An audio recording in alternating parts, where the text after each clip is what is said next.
जय महाकाल। आद्यकाली शक्ति साधना केंद्र में आपका स्वागत है। मैं आचार्य पंडित अमित द्विवेदी आज आपको नवरात्रि पर की जाने वाली एक अद्भुत रहस्यमय कामाख्या वशीकरण साधना के विषय में बताने जा रहा हूँ। वस्तुतः वशीकरण है क्या और इसे लेकर के कई लोगों के मन में विभिन्न प्रकार की भ्रांतियाँ जो बैठी हुई हैं, उनसे जुड़े हुए कुछ सवालों से मैं आपको आज अवगत कराना चाहता हूँ। वशीकरण का अर्थ होता है किसी को भी अपने वश में कर लेना। वश में करने का अगर हम इसे विस्तृत रूप में देखें, एक व्यापक संदर्भ में अगर हम बात करें, तो वशीकरण एक ऐसी पद्धति है जिसके माध्यम से आप किसी भी व्यक्ति से, यहाँ तक कि किसी भी जीव जंतु तक से भी अपने मनवांछित कार्य को सिद्ध करवा सकते हैं। उदाहरण के लिए, जिस प्रकार से आपने सुना होगा कि तानसेन के वादन करते समय में पक्षियाँ, कबूतर इत्यादि उनके पास आकर बैठ जाया करते थे, तो वो भी एक प्रकार का वशीकरण ही होता था जो संगीत के माध्यम से क्रियान्वित होता था। किंतु जिस साधना पक्ष की हम बात कर रहे हैं, यह मंत्रों के माध्यम से व्यक्ति विशेष को अथवा किसी को भी अपने वश में किया जा सकता है। यहाँ सिर्फ किसी एक पुरुष या किसी स्त्री तक ही सीमित नहीं है। किसी यक्ष और यक्षिणी का भी वशीकरण किया जा सकता है। किसी अप्सरा, किसी जिन्नात, किसी प्रेत इत्यादि का भी वशीकरण किया जा सकता है। और वशीकरण के माध्यम से उस यक्षिणी को, उस नागकन्या को, उस देवकन्या को या उस शक्ति को भी आवाहन किया जा सकता है। वशीकरण के माध्यम से आप सामने वाले से को अपनी बात मनवा सकते हैं। आप अपनी बात को उसके मन में एक विशिष्ट प्रक्रिया के तहत डालते जाएंगे और वो आपके इच्छा अनुसार कार्य करने को बाध्य हो जाता है। सामने वाले का मन मस्तिष्क जब उसके अधीन न हो करके आपके अधीन हो जाए, यही है वशीकरण का वास्तविक अभिप्राय। किसी भी शक्ति को प्रदान करने वाले प्रकृति ही है और प्रकृति उसी व्यक्ति को शक्ति प्रदान करती है जिसमें उस शक्ति को संभालने की क्षमता हो। अब जहाँ तक बात है वशीकरण का, ये अष्टकर्म और षटकर्मों के अंतर्गत आने वाला एक विशिष्ट कर्म है। इसके माध्यम से आप किसी को भी अपने वश में कर सकते हैं। एक भौतिक संदर्भ में, एक सामान्य जीवन के पहलुओं में जहां हम इसकी बात करें, किसी इंटरव्यू के एग्ज़ाम को देने के लिए, पति पत्नी में हो रहे मनमुटाव को दूर करने के लिए, दो भाइयों के बीच में, यहाँ तक कि परिवार के दो परिजनों के बीच में, दो मित्रों के बीच में आपसी संबंधों में मधुरता लाने के लिए, उनके बीच में चल रहे वाद विवाद को खत्म करके सौहार्दपूर्ण, मित्रतापूर्ण माहौल बनाने के लिए वशीकरण की शक्ति का, वशीकरण की विद्या का प्रयोग किया जाता है। तथापि जहाँ एक सकारात्मक पक्ष होता है, वहाँ इसके कुछ नकारात्मक पक्ष भी होते हैं। दूसरे पक्ष में लोग प्रेमी या प्रेमिका का वशीकरण करवाना चाहते हैं, किसी दूसरे के रिश्ते को ख़त्म करके अपने रिश्ते को प्रदान करना चाहते हैं। उन संदर्भों में वशीकरण एक विकृतिपूर्ण अवस्था को प्राप्त हो जाता है। ऐसी स्थिति में वशीकरण करना पापपूर्ण माना जाता है। यदि वशीकरण का कार्य करके, वशीकरण के माध्यम से कोई भी व्यक्ति किसी स्त्री, विशेषकर कुमारी स्त्री के साथ, लड़की के साथ संबंध बनाता है, तो ऐसी स्थिति में तंत्र के विधान में उसे अंग भंग का दंड प्राप्त होता है। अर्थात मृत्यु से पहले उसके शरीर का एक अंग कट करके अलग हो जाएगा। वो अंग आपका एक आंख भी हो सकती है, एक हाथ भी हो सकता है, एक पैर भी हो सकता है। इसलिए इन विद्याओं का कभी भी दुरुपयोग नहीं करना चाहिए। किंतु सकारात्मक रूप में यदि वशीकरण का हम प्रयोग करते हैं, इसके माध्यम से हम किसी के जीवन को खुशहाल बनाते हैं या अपने जीवन की समस्याओं को दूर करते हैं, तो ये एक उचित प्रक्रिया होती है। वशीकरण का कामाख्या की कृपा से वशीकरण की सिद्धि त्वरित गति से प्राप्त होती है और कामाख्या से तीव्र वशीकरण करने की क्षमता अन्य किसी भी मंत्र या अन्य किसी भी शक्ति में नहीं है। जैसा कि आप सभी को पता है कि अब नवरात्रि आने वाली है और नवरात्रि के समय में देवी की साधनाएं विशिष्ट रूप से सक्रिय हो जाती हैं, देवी की शक्तियां विशिष्ट रूप से जागृत हो जाती हैं। ऐसी स्थिति में यदि देवी की आराधना की जाती है, तो साधक को अत्यंत कम समय में, अत्यंत अल्प प्रयास से ही वशीकरण की, बल्कि सत्य कहें तो समस्त कर्मों की सिद्धि, समस्त मनवांछित कामना की सिद्धि प्राप्त हो सकती है। नवरात्रि का तंत्र साधना में एक विशेष महत्व है।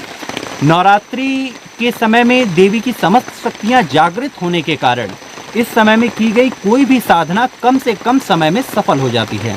जो क्रियाएं सामान्य समय में 21 दिन या 1.25 लाख के जाप या 41 दिन की साधनाओं का प्रभाव आता है, नवरात्रि में मात्र 9 दिनों की साधनाओं में वही प्रभाव साधक को प्राप्त हो जाता है। एक विशिष्ट सिद्धि को साधक प्राप्त कर लेता है। तो अब हम बात करते हैं कि वशीकरण का विधान कैसे किया जाता है और इसे कैसे सिद्ध करते हैं। कि सर्वप्रथम तो आपको मंत्र ही सिद्ध करना होगा।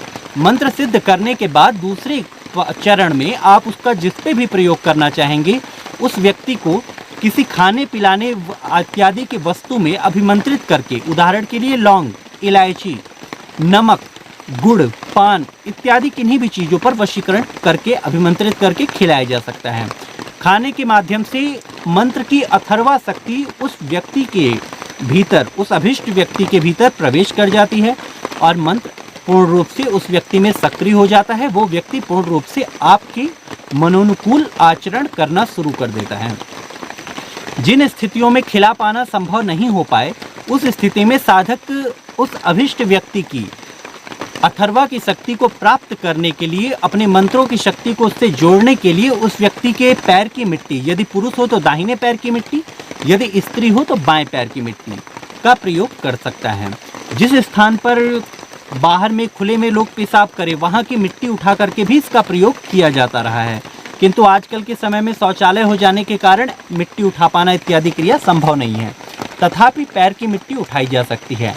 बाल, नाखून, किन्हीं भी अंग वस्त्र जो बिना धुले हुए हैं, क्योंकि धो देने के बाद वो शक्तियाँ नष्ट हो जाएंगी। जो अथर्वा की ऊर्जा उस कपड़े में होगी जो धुला हुआ नहीं है, उसे धुलने के उपरांत वो अथर्वा की शक्तियाँ नष्ट हो जाएंगी। इसलिए बिना धुले हुए वस्त्रों का प्रयोग करके भी इस मंत्र का प्रयोग किया जा सकता है। दूर बैठे व्यक्ति के लिए जब ना आपके पास कुछ खिला पाना संभव हो, ना आपके पास कुछ पिलाने की संभावना हो, या आप उसके किसी भी अंग वस्त्र या उसके से बाल, नाखून इत्यादि प्राप्त न कर पाएं, ऐसी स्थिति में मात्र फोटो के द्वारा नाम से उसका वशीकरण किया जा सकता है। मंत्र सिद्ध हो जाने के बाद मात्र 8 माला 800 मंत्र जाप के बाद आप उसके मंत्र को, आप उस व्यक्ति को अपने मनोनुकूल बना सकते हैं, उसे अपने अनुसार आचरण करने के लिए विवश कर सकते हैं। इस साधना के लिए साधक को कमलगट्टे की माला का प्रयोग करना होता है। कमलगट्टे की माला का प्रयोग किया जाता है। साधक को चाहिए कि वो नवरात्रि की प्रतिपदा के दिन सर्वप्रथम देवी का षोडशोपचार पूजन करें। जिन लोगों को षोडशोपचार की पूर्ण पद्धति नहीं पता, वो देवी का पंचोपचार पूजन और जो सामान्य में आप कर सकते हैं उस हिसाब से आप देवी का पूजन करें। देवी को मनाएं। देवी के साथ साथ भैरव और हनुमान जी की पूजा विशेष रूप से करें। उन दोनों का पूजन करने के उपरांत देवी से अपनी साधना में सफलता के लिए आशीष मांग करके तब इस साधना को करें। इनकी साधना करते समय में साधक को करके लाल रंग के आसन पर बैठ करके साधना की जाती है। साधना काल में चमेली के तेल अथवा तिल के तेल का, मीठे तेल का, यहाँ सरसों के तेल का प्रयोग नहीं किया जाता, चमेली के तेल अथवा तिल के तेल का दीपक प्रज्वलित करना होता है। साधना को करते समय में पार्थिव शिवलिंग और देवी की योनि पीठ की स्थापना की बनानी पड़ती है, उसकी स्थापना करनी पड़ती है। उसके समक्ष कामाख्या वज्र यंत्र आप रखें। कामाख्या यंत्र को पहले अभिमंत्रित कर लिया जाता है। अभिमंत्रित करने के लिए विशिष्ट मंत्रों का प्रयोग किया जाता है। सामान्य तौर पर ओम सोहम हंसाय विद्महि प्राण प्राणाय धीमहि तन्नो कामाख्याय प्रचोदयात्, इस मंत्र का प्रयोग करके आप उसे अभिमंत्रित कर सकते हैं। अभिमंत्रित हो जाने के बाद ये यंत्र विशिष्ट रूप से प्रभावशाली हो जाता है। साधना पूर्ण होने के बाद साधक को इस मंत्र को यंत्र के माध्यम से बनाकर इस यंत्र को अपने गले में अथवा अपनी दाहिनी भुजा में धारण कर लेना चाहिए, जिससे उसके मंत्र की शक्ति निरंतर बढ़ती चली जाती है। साधना सिद्ध हो जाने के बाद भी होली, दिवाली, ग्रहण काल इत्यादि में इन मंत्रों को क्रम से जागृत करते रहना चाहिए ताकि इनकी शक्ति कभी छिड़ ना हो, अन्यथा धीरे धीरे इन मंत्रों का असर कम होने लगता है। सर्वप्रथम साधक संकल्प लें। वशीकरण के लिए 8000 की संख्या में साधक को मंत्र जाप करना होता है। 8 दिनों तक नियमित 1000 अर्थात कि 10 माला नित्य प्रति आप साधक को 10 माला जाप करनी है। 9वीं के दिन साधक को दशांश हवन करना होता है। हवन करते समय में साधक को हवन सामग्री में काला तिल, इंद्रजौ, जटामांसी इत्यादि, शहद इत्यादि मिला करके तब हवन करना चाहिए। काला तिल में वशीकरण करने का एक विशिष्ट गुण होता है। काला तिल बहुत तेजी से मंत्रों की शक्ति को, विशेष करके वशीकरण के मंत्रों में काला तिल बहुत ही एक प्रभावशाली साधन बन जाता है। साधना करते समय में देवी को सामान्य पूजन के उपरांत फल फूल मिठाई इत्यादि अर्पित करें, देवी का पूजन करें, तदुपरांत अपने मंत्र जाप करें। ये मंत्र जाप साधक को रात्रि काल में करना चाहिए। मध्य रात्रि का समय चुनना साधक के लिए सर्वोत्तम होता है। तथापि देश काल परिस्थिति के अनुसार 9-10 बजे के बाद का समय, जिस समय में पूर्ण शांति हो जाए आपके माहौल के हिसाब से, वहां आप इस मंत्र का प्रयोग कर सकते हैं। एक बार जब मंत्र आपका सिद्ध हो जाता है तब किसी भी शुक्रवार के दिन अथवा कृष्ण पक्ष की नवमी अथवा शुक्ल पक्ष अथवा कृष्ण पक्ष की अष्टमी या शुक्ल पक्ष की नवमी के दिन इस मंत्र का प्रयोग किया जा सकता है।